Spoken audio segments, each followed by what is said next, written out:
بہت پہلے کی بات ہے، ایک چھوٹے سے ساحلی گاؤں میں سارا نام کی ایک لڑکی رہتی تھی۔ سارا کو سمندر سے بہت محبت تھی۔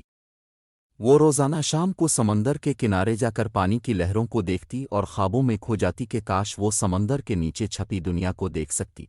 ایک دن جب سارا ساحل پر بیٹھی تھی، اسے دور سے ایک عجیب سی آواز سنائی دی۔ یہ موسیقی جیسی تھی، اور سارا کو ایسا محسوس ہوا جیسے کوئی اسے بلا رہا ہو۔ وہ آواز کے پیچھے چلتی چلتی ایک چٹان کے قریب پہنچ گئی۔ جیسے ہی اس نے نیچے جھانکا، اس کی آنکھیں حیرت سے کھل گئیں۔ سمندر کی نیلی لہروں میں تین خوبصورت جل پریاں تیر رہی تھیں۔ جل پریوں نے سارا کو دیکھا اور مسکرائیں۔ ان میں سے ایک جو سب سے بڑی لگ رہی تھی نے کہا، ہم جانتے ہیں کہ تم ہمیشہ سمندر کے راز جاننے کی خواہش رکھتی ہو۔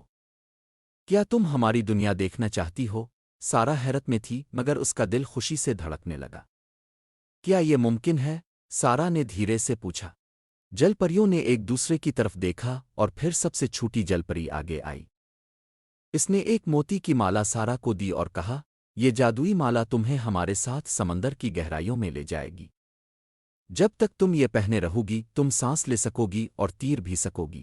سارا نے مالا پہنی اور جلد ہی وہ سمندر میں تیرنے لگی۔ وہ حیران تھی کہ کس طرح وہ پانی کے نیچے سانس لے سکتی ہے اور تیر سکتی ہے۔ جل پریاں اسے سمندر کی گہرائیوں میں لے گئیں، جہاں شفاف نیلے پانی میں خوبصورت مرجان، رنگ برنگی مچھلیاں اور چمکتے ہوئے موتی تھے۔ جل پریوں کی دنیا بہت خوبصورت اور حیرت انگیز تھی۔ یہ سمندر کی گہرائیوں میں واقع تھی، جہاں شفاف نیلا پانی تھا اور ہر طرف رنگ برنگی مچھلیاں تیر رہی تھیں۔ وہاں چمکتے ہوئے مرجان تھے جو قدرتی رنگوں میں جگمگا رہے تھے۔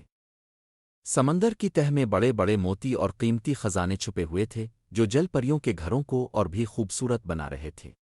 سارا نے دیکھا کہ جل پریوں کی دنیا بہت خوبصورت تھی، لیکن وہاں ایک اصول تھا، وہ کبھی جھوٹ نہیں بولتی تھیں اور ہمیشہ ایک دوسرے کی مدد کرتی تھیں۔ ایک بار جب ایک جل پری مشکل میں تھی، باقی سب نے مل کر اس کی مدد کی۔ سارا نے ان کی محبت اور اخلاص سے بہت کچھ سیکھا۔ جل پریوں نے اسے بتایا کہ سچائی، محبت اور اخلاص ہی وہ خوبیاں ہیں جو ان کی دنیا کو اتنا خوبصورت بناتی ہے۔ سارا نے فیصلہ کیا کہ وہ جب واپس جائے گی تو اپنی زندگی میں بھی یہی اصول اپنائے گی۔ آخر میں جل پریوں نے سارا کو ساحل پر واپس لایا اور کہا، ہمیشہ دل کی سچائی پر عمل کرنا، یہی تمہارے لیے ہماری دنیا کا سب سے بڑا تحفہ ہے۔